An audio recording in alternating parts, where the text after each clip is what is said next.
ఇతరులకి కూడా double light యొక్క అనుభవాన్ని చేయిస్తారు, డబల్ లైట్గా ఫీల్ చేస్తారు. ఈ సంబంధంలో సదా తేలికగా ఉంటుంది, అనగా ఈజీగా ఉంటుంది, భారం అనిపించదు అని అనుభవం చేస్తారు. సంబంధంలోకి వచ్చినా రాకపోయినా కానీ ఆశీర్వాదాలు లభించిన కారణంగా రెండు వైపులా ప్రమాణంగా ఉంటారు, రెండు వైపులా నియమ ప్రమాణంగా ఉంటారు.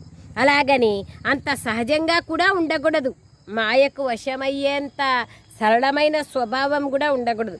బాగా తీపి ఉన్న చోట చీమలు కూడా చాలా చేరుతాయి అనే సామెత ఉంది.